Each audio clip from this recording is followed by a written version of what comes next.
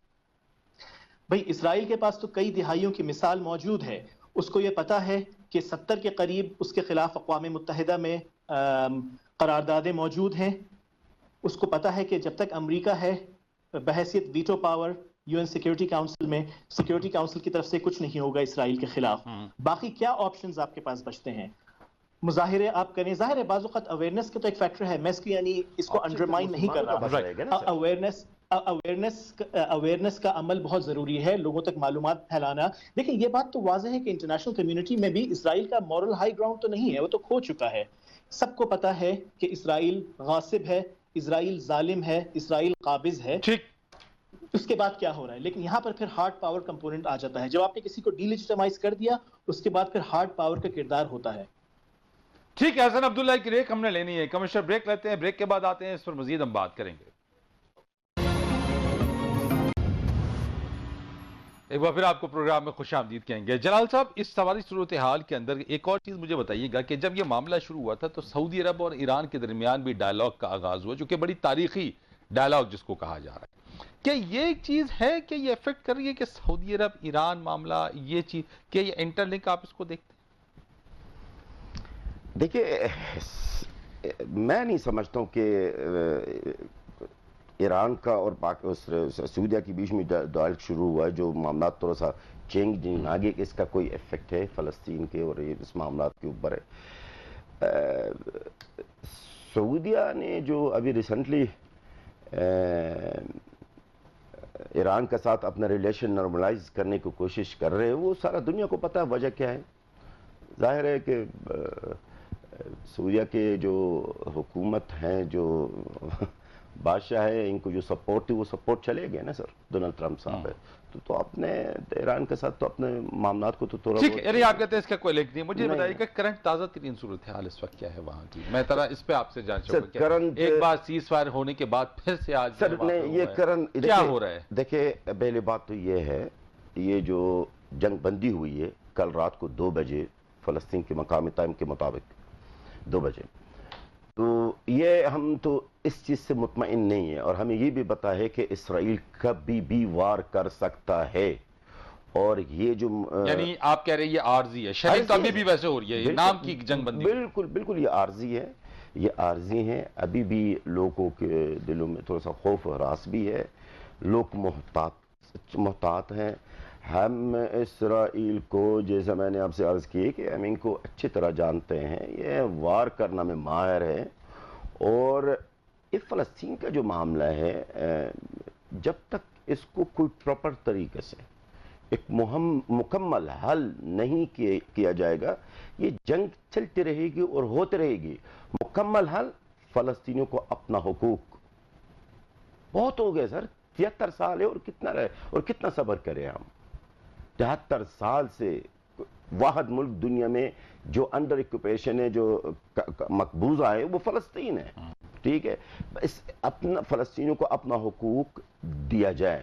اسرائیل ہماری زمین کو چھوڑ دے، ہمارا ملک کو چھوڑ دے، اس میں ملک میں جب واپس جائے نا، جن ممالک سے آئی ہے نا، ہمارے ملک کو جو نہیں چھوڑیں گے تو جنگ چلتے رہے گی، ختم نہیں ہوگی۔ منصور صاحب، بڑا ہیومانیٹیرین کرائسس ہے، جس طرح سے جلال صاحب کہہ رہے ہیں کہ یہ وہ چیزیں ہیں، لیکن مجھے نہیں لگتا کہ یہ چیزیں جو ہیں وہ ایگزیکیوٹ ہو سکیں گی، تو معاملہ تو چلتا جائے گا، بڑھتا چلا جائے گا۔ دیکھیں جی، فلسطینیوں نے بڑی قربانیاں دی ہیں، میں جانی قربانیوں کی بات نہیں کر رہا، سیاسی طور پہ انہوں نے بڑے کمپرومائزز کیے ہیں۔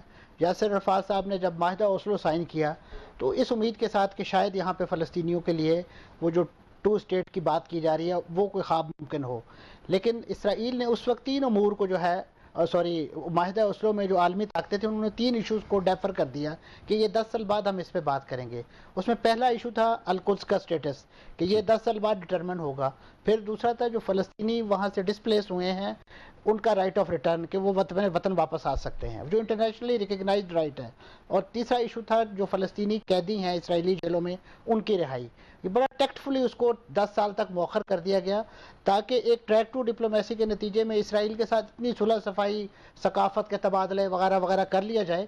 تو جب 10 سال بعد باری لیکن آئی، اصل ایشو تو وہی رہے گا نا. میں عرض کر رہا ہوں، جب 10 سال بعد باری آئی، یاسر عرفات سے ہم نے یاد کرایا کہ القدس کا سٹیٹس اور یہ وہ، انہوں نے کہا جی القدس بھول جائیں. اب یاسر عرفات صاحب نے کہا کہ اس سے آگے میں بج نہیں کر سکتا، تو انہیں ان کے رام اللہ ہیڈ کوارٹر میں قید کر دیا گیا اور وہیں وہ ایک سلو پوائزننگ کا شکار ہو کے فرانس میں انہوں نے اپنی جان دے دی. بالکل. اور ان کی وصیت کے مطابق انہیں بیت المقدس میں دفن بھی نہیں کیا جا سکا. یہ سچویشن تھی اور یہ بنیادی طور پہ اب بھی یہی 3 ایشوز ہیں. اب لڑائی کیوں ہوئی؟ القدس کا ایشو تھا، وہاں پہ شیخ جراح کالونی کا ایشو، وہ کوئی اپنی زمین کے لیے، وہ اپنے اسی طریقے سے جو فلسطینیوں کا رائٹ آف ریٹرن ہے یہ بین الاقوامی طور پہ مسلمہ ان کے حق ہے اور اس سے کوئی بھی چیز انکار نہیں کر سکتا.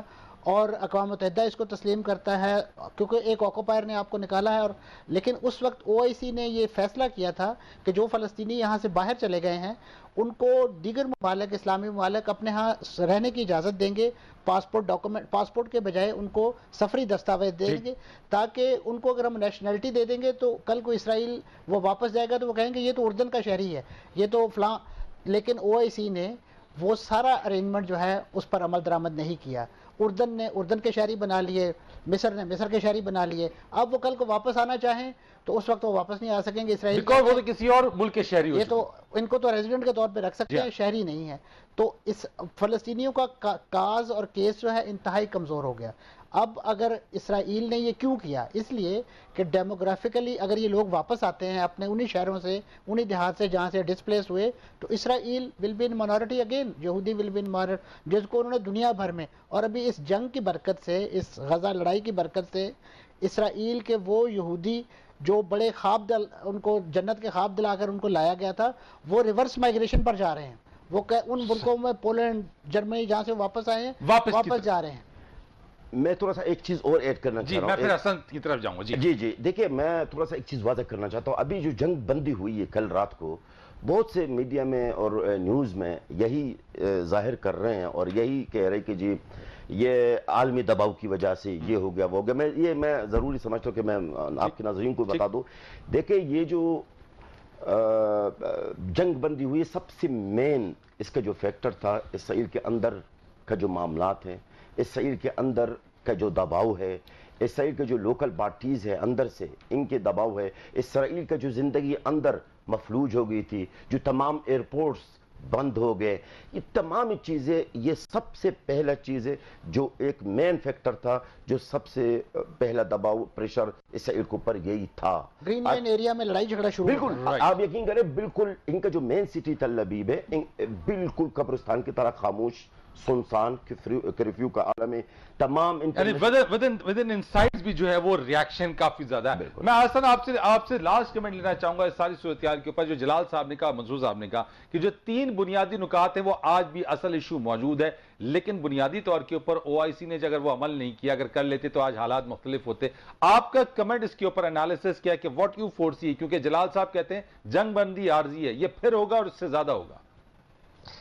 بالکل میں جلال صاحب سے اتفاق کرتا ہوں. دیکھیں، سٹیٹس کو تو روزانہ تبدیل ہوتا جا رہا ہے. مثال کے طور پہ جو لوگ بات کر رہے ہیں، جو مسلمان ریاستیں بھی بات کر رہی ہیں کہ 2 ریاستی حل کی طرف جائیں، تو اس کی حدود کیا ہوں گی؟ کیونکہ اسرائیل کی حدود تو روزانہ تبدیل ہوتی جا رہی ہیں، روزانہ غیر قانونی آباد کاری ہوتی جا رہی ہے، روزانہ فلسطینیوں سے گھر ان کے چھینے جاتے جا رہے ہیں. تو اسرائیل کے آپ سرکاری دفاتر میں جائیں، وہاں پہ تو نقشہ بھی نہیں لگا ہوا اسرائیل کا، کیونکہ اس کا نقشہ ہر روز تبدیل ہو رہا ہے، ہر روز اس کی توسیع ہوتی جا رہی ہے. تو یہاں بہت بنیادی مسائل ہیں جو یعنی کسی ایک پروگرام کا مینڈیٹ نہیں ہو سکتے. یہاں بڑے بنیادی اسٹرکچرل مسائل ہیں. دیکھیں، مثال کے طور پہ جو مسلمان ممالک ہیں، بہت سے، عوام کی بات نہیں کر رہا، عوام میں بہت جذبات ہیں فلسطینیوں کو، کشمیریوں کو، دیگر لوگوں کو لے کر. لیکن جب آپ بات کریں اسٹرکچرل سطح پر، تو جو قومی مفادات آ جاتے ہیں بہت سے مسلمان ممالک کے، ان میں بہت زیادہ ڈائیورجنس ہے. تو فلسطین کو ایک ریلنگ کرائی کے طور پہ استعمال کیا جا سکتا ہے، پولیٹیکل لیجیٹیمیسی حاصل کرنے کے لیے مسلمان حکمران استعمال کر سکتے ہیں، لیکن بڑے گہرے مسائل ہیں، اس میں گہرائی میں جانے کی ضرورت ہے. یہ صرف یعنی ہم چند منٹوں میں بات کر کے اس کے ساتھ انصاف نہیں کر سکتے. رائٹ جی لاسٹ اسرائیل نے تو اپنی جو پارلیمنٹ ہے اس کی پیشانی پہ یہ جملہ لکھ رکھا ہے ملک کہ یا اسرائیل من الفرات الی النیل، اور عربوں کو ایڈریس کیا ہے کہ تیری ریاست جو ہے فرات سے نیل تک، اس میں مدینہ منورہ تک کا علاقہ شامل. ٹھیک ہے، بہت شکریہ آپ کا حسن عبداللہ، آپ کا بہت شکریہ جلال صاحب، تھینک یو سو مچ. منصور جعفر صاحب آپ کا بہت شکریہ. اور یقینی طور کے اوپر اتحاد و یگانگت مسلمان ممالک کی اگر سامنے رہے گی تبھی فلسطینی عوام جو ہیں وہ اپنے اس مسئلے کا حل نکال بھی سکیں گے اور اسرائیلی جارحیت بھی رک سکے گی. فرید رئیس کو اجازت دیجیے. اللہ.